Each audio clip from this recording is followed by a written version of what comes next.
오늘 우리에게 주신 하나님 말씀 같이 봅니다. 누가복음 5장 1절부터 11절까지 말씀이에요. 누가복음 5장 1절부터 11절까지 말씀을 제가 봉독합니다. 무리가 몰려와서 하나님의 말씀을 들을새 예수는 게네사렛 호숫가에 서서 호숫가에 배 두 척이 있는 것을 보시니 어부들은 배에서 나와서 그물을 씻는지라. 예수께서 한 배에 오르시니 그 배는 시몬의 배라. 육지에서 조금 떼기를 청하시고 앉으사 배에서 무리를 가르치시더니 말씀을 마치시고 시몬에게 이르시되 깊은 데로 가서 그물을 내려 고기를 잡으라. 시몬이 대답하여 이르되 선생님, 우리들이 밤이 새도록 수고하였으되 잡은 것이 없지만은 말씀에 의지하여 내가 그물을 내리리다 하고, 그렇게 하니 고기를 잡은 것이 심히 많아 그물이 찢어지는지라. 이에 다른 배에 있는 동무들에게 손짓하여 와서 도와달라 하니 그들이 와서 두 배의 체험에 잠기게 되었더라. 시몬 베드로가 이를 보고 예수의 무릎 아래에 엎드려 이르되 주여, 나를 떠나소서, 나는 죄인이로소이다 하니, 이는 자기 및 자기와 함께 있는 모든 사람이 고기 잡힌 것으로 말미암아 놀라고 세베대의 아들로서 시몬의 동업자인 야고보와 요한도 놀랐습니다. 예수께서 시몬에게 이르시되 무서워하지 말라. 이제 후로는 네가 사람을 취하리라 하시니 그들이 배들을 육지에 대고 모든 것을 버려두고 예수를 따르니라. 아멘. 따라합니다. 주님께 시선을 옮길 때. 미국의 텍사스에서 1931년 그 대공황, 미국의 대공황이 있을 때 일입니다. 동부에 사는 라스롭이라는 사람에 대한 일화인데요. 이 사람이 그 미국의 대공황이 있으니까 모든 경제가 힘들고 모든 사람이 어려운 시기를 보내고 있었던 때예요. 당시에 많은 사람들이 미국의 그 대공황 때 모두가 그랬듯이 가족을 부양하기 위해서는 하나의 일만을 해서는 안 됐다고 얘기합니다. 무언가를 찾아내서 일을 해야 되는 거예요.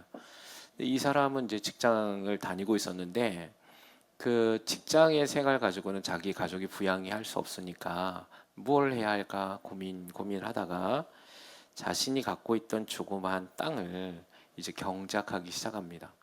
그래서 그곳을 이제 땅을 파고 이제 물을 내야 되잖아요. 경작을 하려면 뭔가 심어야 되니까 땅을 많이 파는데 너무 자갈들 돌들이 많이 나오는 거 너무 힘든 거예요. 이게 물을 파야 되는데 물 파기가 너무 버겁다가 오랜 시간에 걸쳐서 드디어 물을 파기 시작합니다. 근데 이 사람이 놀랐던 한 가지 사실이 있었는데, 땅이 메마르고 단단해서 물기가 없을 것 같은 그 땅에 물만 있는 게 아니라 또 다른 무언가가 있다는 사실을 알게 됐어요. 그래서 이 사람은 그 물 외에 그 밑에서 다른 무언가가 흐르는 것이 무엇인가라고 땅을 더 파기 시작합니다. 거기서 나왔던 게 뭐냐면 석유예요. 그래서 이 사람이 그 사실을 보고 너무나 놀라가지고 그 우물을 그 당시에 350만 달러의 석유 회사에게, 정유사에게 판매를 합니다. 한순간에 1억 천금을 얻게 된 거죠. 지금의 350만 달러가 한 51억 정도 되거든요. 이거 30년대 51억이면 엄청나게 큰 돈이지 않겠습니까? 평생을 일하지 않고 먹고 살 수 있는 거죠. 우물을 판 그날 이 사람은 직장에 가서 사표를 던집니다. 여러분, 이 사실을 볼 때 우리가 이 얘기를 왜 하냐면, 우리는 이 땅을 살아갈 때 진짜 감추어진 보물이 있음을 여러분 기억하시길 바랍니다. 이 땅에 원유가 나와서 350만 달러, 51억, 100억, 200억이 중요한 게 아니라 진짜 감추어진 보물인 예수 그리스도가 있다는 사실이죠. 영원한 생명을 찾아내는 저와 여러분의 삶이 되길 주님의 이름으로 축원합니다. 어리석었던 거예요. 그 사람은 그런 땅을 갖고 있었음에도 불구하고 시도해보지 않았던 거죠. 여러분, 그때의 대공황이, 경제 위기가 이 사람을 거부가 만들게 되는 사건의 시작점이 되었다는 사실입니다. 저와 여러분에게 때로는 고난이 있을 수 있고 어려움이 있을 수 있습니다. 그때 여러분, 우리가 진정한 우리의 가치, 진정한 보물인 예수 그리스도를 발견하는 시간이란 사실을 믿으시기 바랍니다.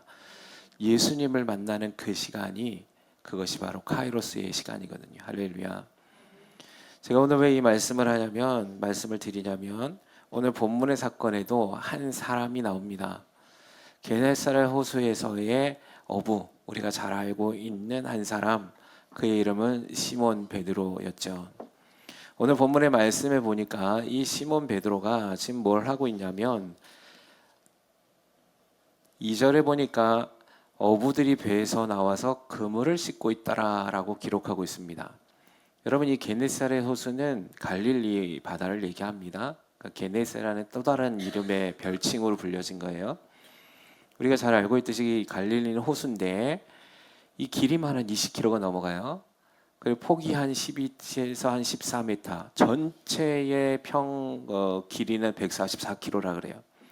여러분, 이거는 호수가 아니라 바다죠. 엄청나게 큰 곳이니까. 그곳에서 어부의 생활을 했던 사람이 베드로입니다. 이 베드로가 지금 뭘 하고 있냐면 고기를 다 잡고 이제 아침이 되면 뭐 하겠습니까, 어부들이? 여러분, 고기는 밤에 잡거든요. 낮에는 고기 못 잡습니다. 워낙에 빠르고 워낙에 얘네들이 그 먹이가 자기네들도 빨리 먹이를 쫓아다니고 잡느라 자기의 그런 어떤 낚시꾼들에 의한 그 그물이나 낚싯바늘에 잘 걸리지 않는다 그래요. 그래서 우리 낚시꾼들 보면 다 언제 갑니까? 밤에 가죠, 밤에. 이 당시에도 어부들은 고기를 언제 낚으러 가냐면 밤에 갑니다. 밤이 새서 아침이 되면 이제 어부들이 고기를 건져 올려서 돌아오는 거죠. 그리고 나면 또다시 저녁에 출항을 해야 되니까 어부들이 그물을 손질을 해야 되는 거죠. 이때에 이 그물을 손질하고 있었던 때에 갑자기 한 무리가 몰려오기 시작합니다. 갈릴리 바다 쪽으로, 게네사렛 호수 쪽으로. 베드로가 보니까 많은 사람들이 막 소리가 나면서 몰려들기 시작했어요. 이유를 봤더니 거기에 예수라는 사람이 있었던 겁니다. 아마 베드로도 이 예수에 대한 소문들을 들었을 것이고 그 무리들이 그 정도로 몰려서 오는 광경을 보면서 신기했을 겁니다. 근데 굉장히 중요한 사건은 뭐냐면 그 무리들이 오는 가장 중심에 베드로에게 오시는 걸 보는 거예요. 여기 보니까 호숫가에 배가 두 척이 있어요. 그 중에 한 척이 시몬 베드로의 배겠죠. 그래서 예수님이 뭐라고 얘기하냐면 한 배에 오르시는데 그 배는 시몬의 배더라라고 3절에 얘기합니다. 예수께서 한 배에 오르시니 그 배는 시몬의 배라. 그러면서 예수님이 그 배에 오르셔가지고 하시는 말씀이 육지에서 조금만 좀 떼서 저리로 좀 나갑시다, 이렇게 얘기한 거야. 이유는 하나죠. 그 수많은 사람들을 하나님의 말씀을 전하기 위해서 배를 좀 띄워달라고 얘기한 겁니다. 여러분, 지금 이 사건을 보면 베드로는 관심이 없어요. 어떤 거에? 예수에 대해서. 무리가 오니까 좀 신기한 듯 쳐다보았고 그 중에 예수라는 사람이 자신의 배에 오르니까 깜짝 놀랐을 겁니다. 그리고는 떼기를 좀 쳐가니까 그렇게 그냥 허락해 준 거예요. 왜냐하면 자신은 지금 고기를 잡으러 나갈 필요가 없으니까, 그래 그럼 이 사람들에게 예수라는 사람이 어떤 사람인지에 대한 궁금함도 있었을 거고. 근데 제가 이 말씀을 준비할 때 베드로의 시각에서 한번 생각해 봤습니다. 베드로는 지금 어떤 상황이냐면 하루하루를 고기를 잡아서 생활해야만 하는 삶을 살고 있었어요. 가족을 부양하려면 고기를 낚아야 하는 것이죠. 여러분, 이 당시에 이 어부의 배에 나중에 보면은 성경에 뭐라면 배에 가득 찼는데 두 배에다가 실었는데 그물이 찢어질 정도다, 이렇게 얘기하잖아요. 근데 이 배의 물고기의 숫자가 153마리다, 이렇게 표현하고 있거든요. 여러분, 이 153마리가 엄청나게 많은 양이라면 우리가 유추해 보는 거죠. 이 사람들은 과연 그것 때문에 놀랐잖아요. 기적적으로 그 정도를 많이 잡았으니까. 그럼 이 사람들이 평상시에 낚는 고기의 양은 훨씬 적었다는 얘기입니다. 자, 그러면 몇십 마리의 고기를 낚아가지고 그걸 시장에 팔면 그들이 손에 쥐을 수 있는 금액, 돈은 얼마 되지 않았을 거라는 거예요. 딱 유추해 보면 그리 하루 먹고 살기에 딱 적당한 양의 고기를 잡는 것 같아요. 근데 오늘 이 사람은, 이 베드로는 전날 밤에 고기를 잡으려 했는데 고기를 한 마리도 못 잡고 돌아온 상태입니다. 그러면 여러분, 어부의 가정의 가장으로서의 그 무게감, 책임감, 그리고 그로 인한 그런 어떤 고민들이 베드로의 마음 가운데 있었을 겁니다. 고기를 못 잡았으니까 오늘 하루는 우리 가족을 어떻게 또 부양해야 할까라는 고민이 있었겠죠. 염려가 있었을 겁니다. 그러니까 지금 보면 이 베드로는 예수님에 대해서 관심이 없었어요. 예수님을, 소문을 듣고 예수라는 사람에 대해서 쫓아다닐 만한 여력이 없는 거예요. 그렇게 시간이 남아돌지 않아요. 그리고 이 사람은 지금 오늘 하루를 살아서 고기가 떨어져도 조금 힘들지만 죽을 만큼 힘들지 않기 때문에 예수님을 찾아갈 만한 용기가 있지 않아요. 그 필요성이 없는 거죠. 여러분, 오늘 이 시간 근데 그런 삶의 평범한 삶, 그러니까 가난한 자의 평범한 삶을 살았던 게 베드로죠. 그냥 그만큼만 사는 거예요. 그러면 이 베드로는 삶의 모든 시각과 초점이 어디에 맞춰져 있냐면 오늘 하루를 고기를 잡아서 그걸 팔아다가 나의 가족들 먹이고 사는 것이 목적인 거예요. 지금까지 베드로는 그런 삶을 살아온 거예요. 수십 년을. 그게 삶의 이유예요. 저와 여러분이 오늘 이 시간 이 말씀을 들을 때 여러분의 삶의 이유가 무엇인지 한번 점검해 보기를 소망합니다. 여러분은 오늘까지 살아오시잖아요. 지금도 살아가고 계시잖아요. 그러면 여러분의 삶의 이유와 목적은 무엇인지 한번 체크해 보세요. 그냥 나는 베드로처럼, 베드로만큼 가난하진 않지만 나는 오늘 하루 눈을 떠서, 베드로는 뭘 하는 거죠? 그물 손질부터 하겠죠. 그물 손질하고 그거 하다 보면 하루 반나절이 지나갈 겁니다. 그러면 뭐 끼니를 우리처럼 하루 3끼 먹었겠습니까? 뭐 하루 2끼를 먹을 때가 있고 1끼를 먹을 때가 있겠죠. 예. 그러면 그거 좀 때우다가 오늘 저녁에 출항 준비하는 거죠. 그래서 또 다시 동료들과 배를 띄우는 거예요. 밤새도록 고기 잡아요. 그러면 이제 미명, 새명, 미명이 되면 그 잡은 고기를 가지고 부두에 와서 그 고기를 파는 거죠. 그리고 나면 또 그물을 손질하는 겁니다. 그렇게 얻은 거의 일부분의 일정 부분은 로마의 세금으로 또 납부했을 겁니다. 자기가 벌어들이는 수익과 세금을 떼고 난 나머지로는 충분하지 않았을 겁니다. 그러면 이 사회, 정치에 대한 반감이 있지 않았을까요? 그리고 자신이 이렇게 가난하게 사는 이유에 대한 한탄은 없었을까요? 있을 수 있겠죠. 그 어려움과 고민, 그런 고난, 가족에 대한 부양의 책임, 그 모든 무게들에 대해서 짓눌려 있지 않았겠습니까? 그런데 이 베드로는, 그리고 그의 동료들은 거기서 벗어나지 않습니다. 벗어날 수가 없는 거죠. 왜? 거기서 잠시라도 한눈을 팔았다가는 내 가족 부양이 끊길 거라는 염려와 걱정이 있는 거죠. 근데 여러분 한번 보시면 여기 지금 무리들이 막 몰려왔습니다. 여기 무리들 가운데 많은 사람들은 뭐 예수님에 대한 어떤 기적의 소문을 듣고 따라왔겠지만, 또 많은 한 부류의 사람들은 마지막 물에 빠진 지푸라기를 잡는 심정으로 예수를 찾아왔을 겁니다. 각각의 사연은 있겠죠. 때로는 내 자녀가 아픔이 있을 수도 있고, 누군가의 질병으로 죽기 일보 직전의 삶이었을 수도 있고, 우리가 잘 알고 있는 혈류병 걸린 여인처럼 13년 동안 자신의 다 모든 재산을 병원을 찾아다니며 의사에게 돈을 갖다 바쳤지만 치료받지 못해서, 그래 결국은 포기할 그때 예수라는 이름에 치유해 주시는 기적이 있다라는 그 소망을 가지고 찾아왔던 사람일 수도 있고, 여러분 대부분의 사람들, 아마 무리들은 절박한 상황에서 예수를 따라갔던 사람일 가능성이 높습니다. 근데 베드로는 그 정도 절박하진 않아요. 그러니까 그 절박하지 않은 상황이 절박이 어디에다 나타나냐면 나의 가족을 책임지는 부양의 책임으로 나타나고 있는 거죠. 여러분, 믿음은 예수의 보물을 가치를 발견할 수 있는 사람은 절박함 속에서 발견해냅니다. 할렐루야. 여러분의 믿음, 여러분의 상황에 절박함이 있으십니까? 그러면 예수를 붙잡으십시오. 예수를 만나십시오. 그때 우리는 보물을 캘 수 있게 됩니다. 아까 서도 얘기했잖아요.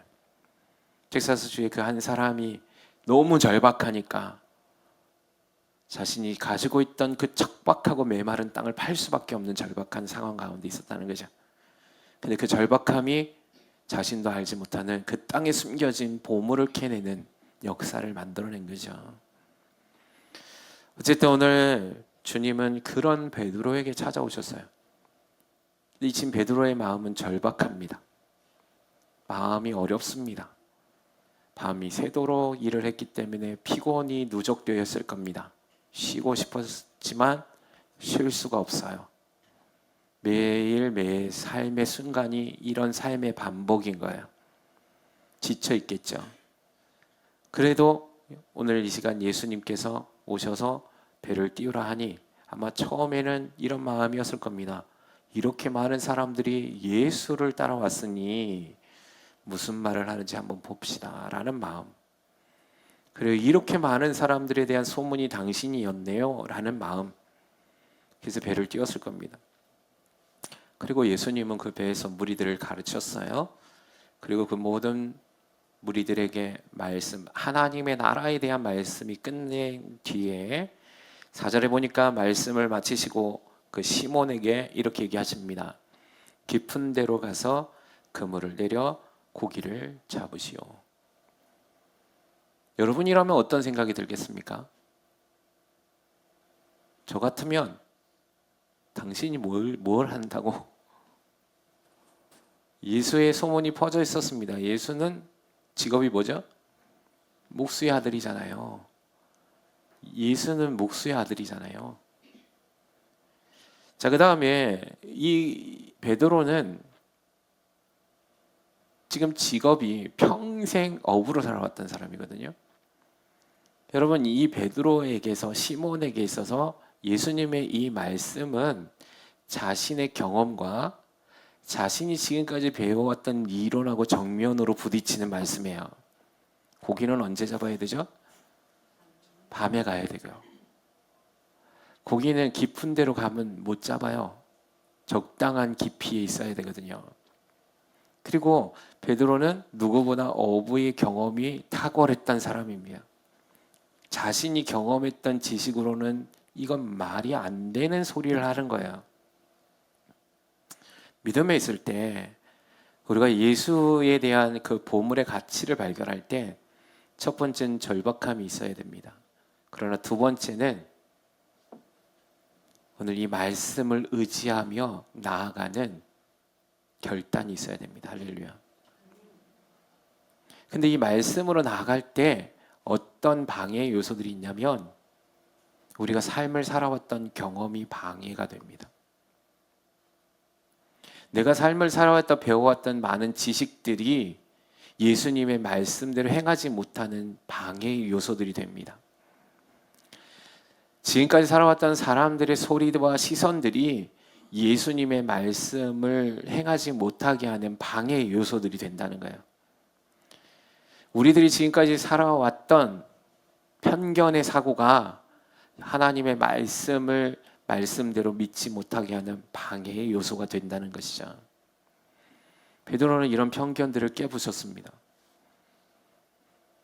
베드로는 예수님의 말씀, 그 말씀이 주어질 때 베드로는 생각하지 않았겠습니까?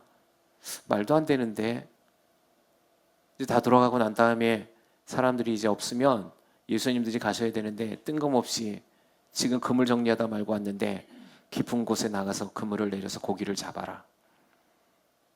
아마 우리 같았으면 말도 안 되는 소리 하지 마시오. 내가 지금 밤이 새도록 고기를 잡다가 한 마리도 못 잡고 왔는데 그것도 말도 안 되는 이 낮에 고기가 잡힐 리 없는 이 낮에 가서 그리고 그것도 깊은 곳에 가서 고기를 잡으라고. 우리는 이런 종류의 여러 가지 이유들을 대면서 하나님의 말씀을 부인합니다. 그래서 우리는 하나님의 진정한 가치인 보물이신 예수를 못 만나는 거예요. 사랑하는 최하는 교회 성도 여러분, 오늘 시간 이 말씀이 저와 여러분에게 있어서 하나님의 말씀을 의지하는 믿음으로 돌파되기를 주님의 이름으로 축원합니다. 그것이 어떤 것이든, 그것이 불가능한 일이든, 그것이 나의 삶에서 경험되어진 이론적인 지식이든 그건 다 제쳐두는 거예요. 하나님의 말씀을 믿어보는 거예요. 그래서 오늘 베드로는 뭐라고 얘기하냐면 5절에 이렇게 얘기합니다. 시몬이 대답하여 이르되 선생님이여 우리들이 밤이 새도록 수고하였으되 잡은 것이 없었습니다. 하지만 말씀에 의지하여 내가 그물을 내리겠나이다. 할렐루야. 예수가 누군지도 몰랐잖아요. 처음 보는 얼굴이잖아요. 근데 그 말씀을 듣는 거예요. 우리가 예수를 처음부터 잘 알고 믿은 사람 하나도 없어요. 아멘이시죠? 우리 많은 생각들을 이렇게 제한합니다. 나는 믿음의 연수가 얼마 되지 않으니까 나는 이만큼의 믿음이 괜찮은 거야 라고 생각합니다. 베드로는요. 베드로 오늘 처음 만난 거예요, 예수님을. 근데 이가 지금 나중에 고백하는 게 엄청난 믿음의 고백을 합니다.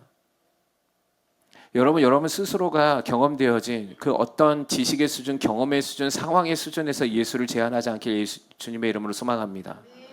나는 지금 믿은 지 1년밖에 안 됐어요. 나는 지금 믿은 지 2년밖에 안 됐어요. 그러니까 나는 지금 이런 것이 정상이에요. 정당화하지 않길 소망합니다.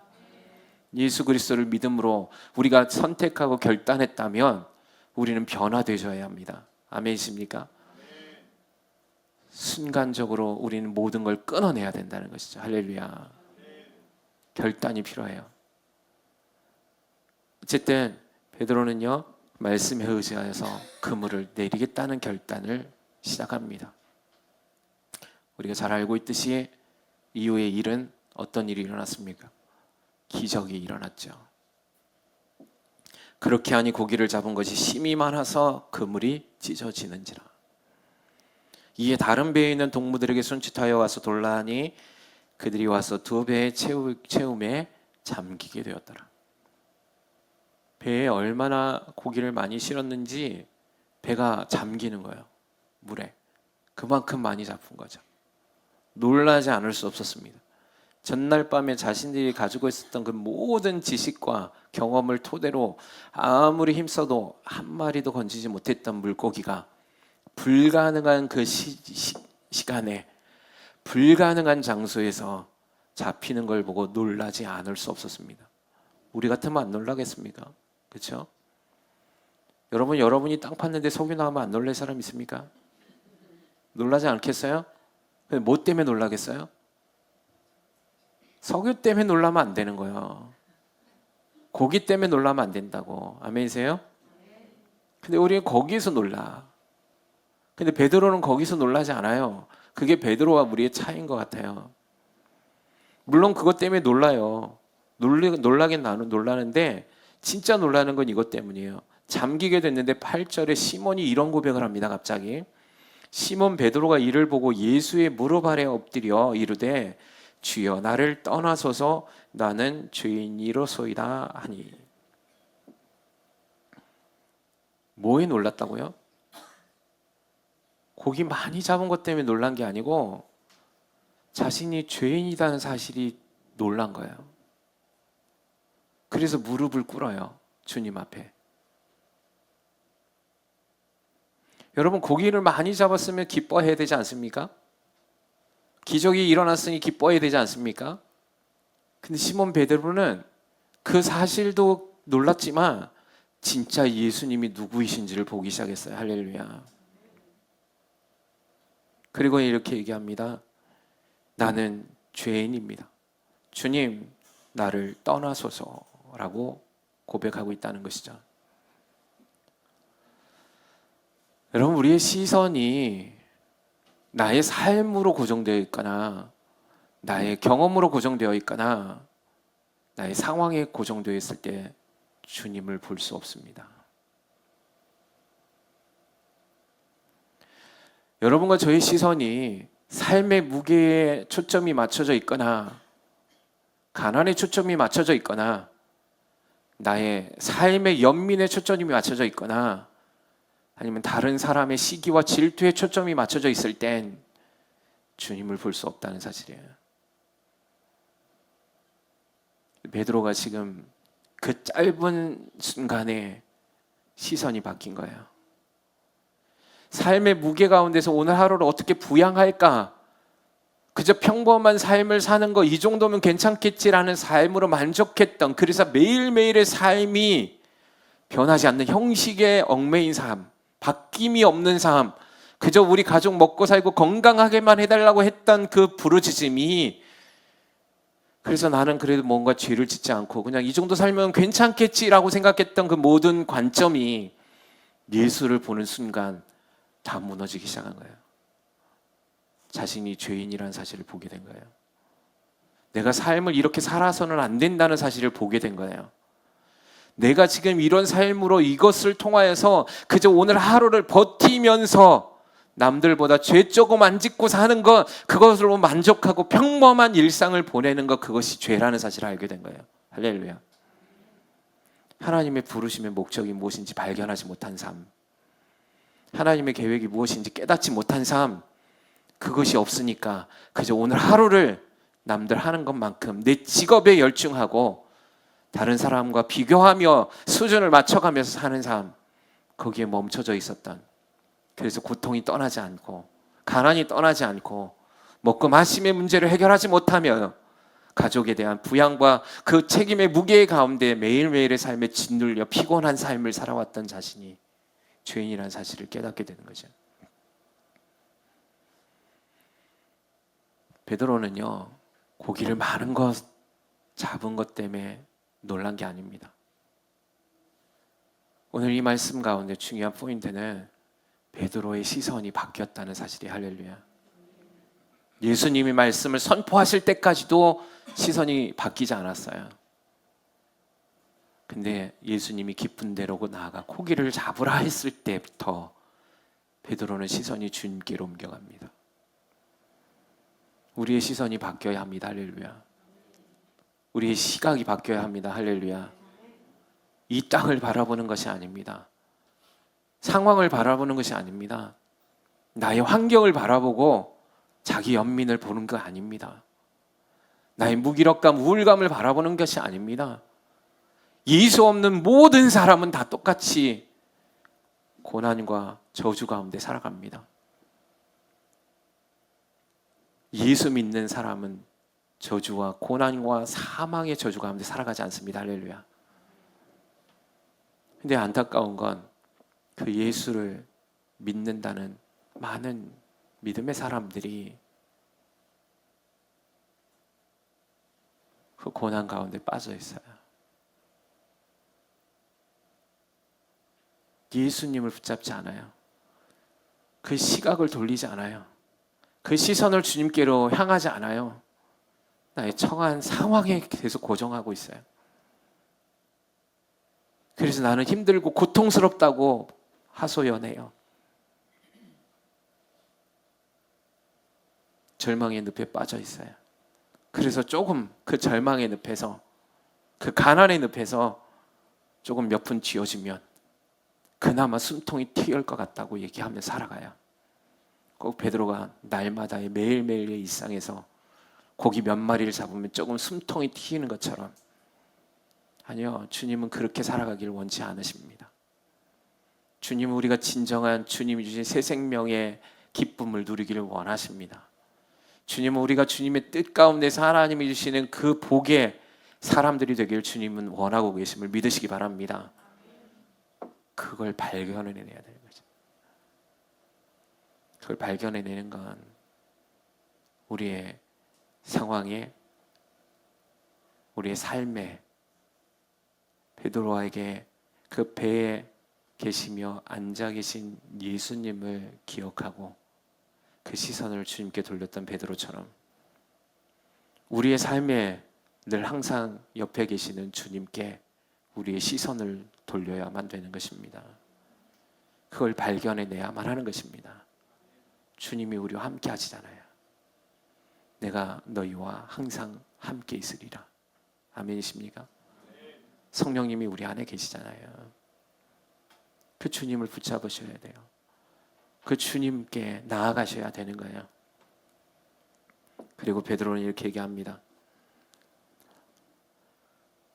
자기와 및 자기와 함께 있는 모든 사람이 고기 잡힌 것으로 말미암아 놀라고. 여기서는 여러분,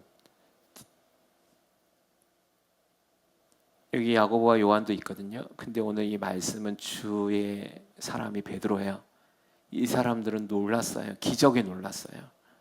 근데 베드로는 좀 다른 시각으로 봐요. 10절에 보니까 이렇게 얘기합니다. 세베대의 아들로서 시몬의 동업자인 야고보와 요한도 놀랐습니다. 왜 놀랐어요? 일어날 수 없는 일이 일어났으니까. 물고기가 너무 많이 잡혀서 이렇게 잡아본 적이 없는 거죠. 배가 잠길 정도로 잡았으니까 놀랐어요. 근데 이때 예수님이 시몬에게 이렇게 얘기하십니다.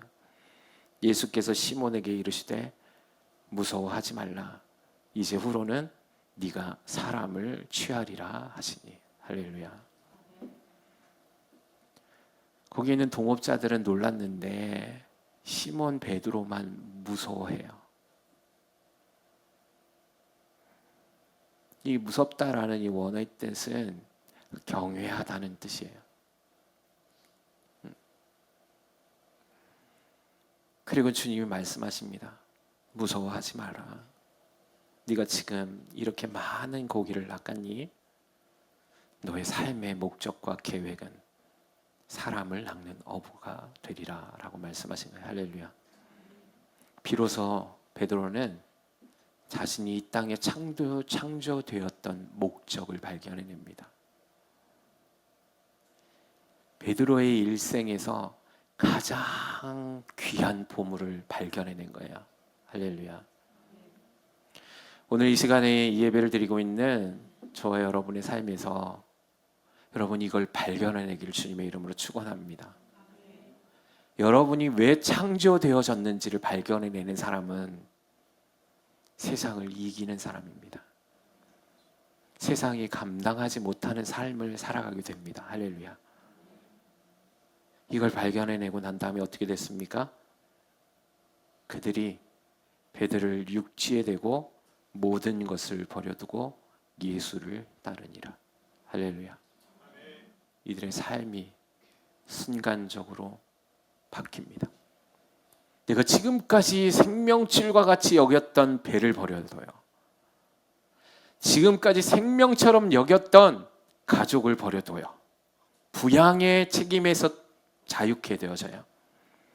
그들 안에서 진정한 생명의 가치, 무기력하고 매너리즘에 빠져서 늘 우울감과 피곤에 쩌들어 있던 삶에서 진정한 생명과 기쁨과 평강이 무엇인지 아는, 그리고 그 삶이 무엇인지 발견해내는 예수의 제자들이 되기 시작했다는 것입니다. 여러분, 이 시점으로 이들은 변화되지 않습니다. 예전의 모습으로 돌아가지 않더라는 거예요. 할렐루야.